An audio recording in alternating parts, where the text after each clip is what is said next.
Bonjour et bienvenue sur ma chaîne de la Zig Family.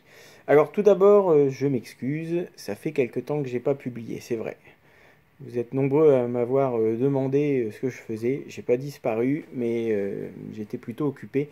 Et pas de bricolage sur le camping-car, pas trop de temps, mais c'est promis, je vais me rattraper très vite. Alors la vidéo d'aujourd'hui est un peu particulière. Je vais pas vous montrer de camping-car, on va pas être à l'extérieur, on va pas bricoler. Mais je vais traiter d'un sujet qui me tient à cœur depuis quelques jours. J'ai fait le constat au travers de vos différents messages et demandes sur les réseaux sociaux et également ici hein, sur YouTube. Le sujet est récurrent, à savoir vous demandez, puisque là je pense que vous êtes nombreux à être en phase d'achat. Bon, il est un peu tard, hein, 19 juillet aujourd'hui. Pour faire un achat pour cet été, c'est de l'achat de dernière minute, donc en général c'est un peu précipité. Donc vous êtes nombreux à évoquer à chaque fois, poser la question de dire, voilà, j'ai vu un modèle qui me plaît, c'est un Fiat de 2004 à 21 000 euros, c'est une Capucine, est-ce que c'est une bonne affaire? Et souvent vous n'en dites pas plus, on n'en sait pas plus. Donnez l'âge, le kilométrage, le prix, souvent le moteur, sans parler de la cellule. Très souvent vous oubliez de nous parler de la cellule, on ne sait pas du tout ce que c'est comme marque. Et c'est impossible de vous dire si le modèle que vous achetez, convoitez, est une bonne affaire, juste en nous donnant ces éléments-là. Même des fois, en connaissant le modèle exact, on ne peut pas forcément le dire non plus parce qu'on n'a pas vu le véhicule en vrai. Et un camping-car, c'est comme une maison, hein, ça s'inspecte de fond en comble, de la cave au grenier, hein, si je puis dire. Tant qu'on ne l'aura pas vu en vrai, on ne pourra pas être certain que l'affaire est bonne, même si le prix semble bien placé pour le modèle que c'est. Donc, s'il vous plaît, lorsque vous demandez des avis de gens un petit peu plus éclairés que vous, surtout donnez-nous la marque, le modèle, la version, les options, les équipements, hein, parce que ça va faire aussi toute la différence. Alors, quand vous dites un Fiat de 2004 à 21 000 euros, ça peut être tout. Ça peut être un intégral de très bonne qualité, un Le Voyageur par exemple, monté sur une base de Fiat Ducato. C'est plus rare. On va prendre un intégral rapido, voilà, sur Fiat de L'8. Donc vous allez avoir un intégral tout en polyester, avec des aménagements de qualité, des meubles et de l'ébénisterie en bois massif, des équipements haut de gamme. Et puis, toujours sur du Fiat de 2004 à 21 000 euros, vous pouvez aussi avoir une cellule beaucoup plus basique, genre CI, hein, Caravane Internationale du groupe Trigano, ou Rimor, ou un Challenger, qui vont être des cellules, alors je ne les dénigre pas, hein, mais ça n'a rien à voir. C'est de la construction caravane, très légère, ossature bois, panneaux sandwich sur tôle d'alu, isolation moindre, tout, tout est de moins bonne qualité, hein, il faut le dire. C'était pas du tout le même prix en neuf en même temps. Donc on ne peut pas demander des prestations équivalentes.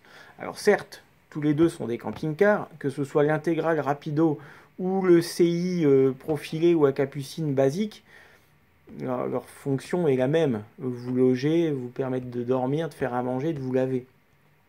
En gros. Mais ça ne va pas se faire de la même façon.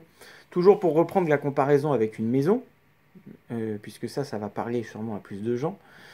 Euh, une maison d'une superficie équivalente et construite à une même période, entre une maison en préfabriqué et une maison de maçon, vous n'allez même pas vous dire que c'est comparable. Voilà, tout est différent, que ce soit les techniques de construction, les huisseries, la qualité des parquets, des portes, enfin bref, voilà, entre une maison à 50 000 euros et une maison à 150 000, vous vous doutez bien que les prestations ne seront pas les mêmes. Mais pour un camping-car, c'est la même chose. Donc pensez-y, ne vous focalisez pas juste sur un prix, une année, hein, c'est pas tout à fait comme une voiture. C'est plus complexe. Alors c'est vrai qu'il y a bien une cote hein, pour les camping-cars qui est rarement respectée, sauf pour les modèles très récents. C'est vrai que les versions un petit peu plus âgées, au-delà de 7-8 ans, 10 ans, c'est plus compliqué. Ça va être l'offre et la demande, ça va être la loi du marché. Donc c'est un peu difficile pour les néophytes de s'y retrouver, j'en conviens. Euh, D'autant qu'en ce moment, les prix ont flambé. Là, si vous achetez en juin, juillet, c'est un modèle équivalent, vous avez pris entre 2000 et 4000 euros dans la vue, hein, ça c'est clair.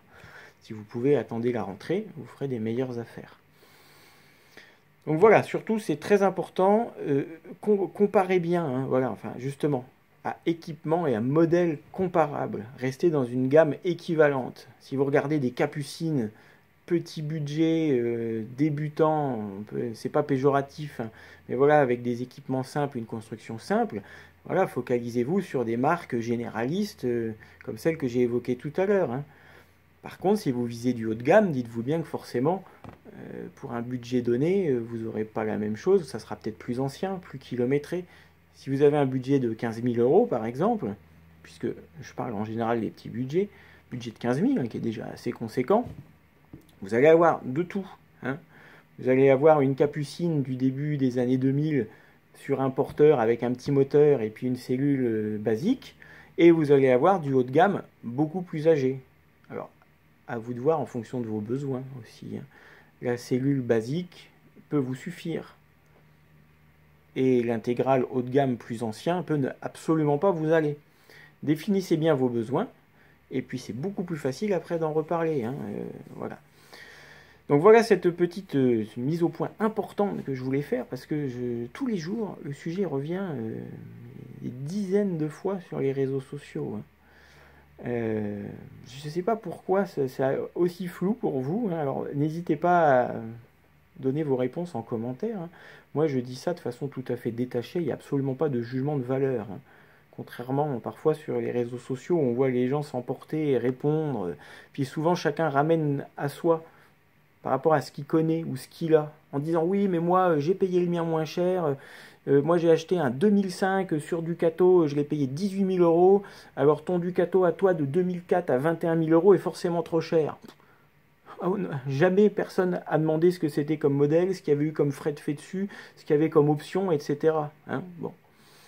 Donc moi je suis à votre disposition, et puis vous n'hésitez pas, je vous dis à bientôt pour une prochaine vidéo, vous continuez avec vos petits pouces bleus, ça monte petit à petit en abonnés, c'est sympa, je suis parti, j'avais 20 abonnés il y a 2 mois, on a passé les 700, je trouve que pour une petite chaîne sans prétention, je suis satisfait. Voilà, à très bientôt, et bye bye.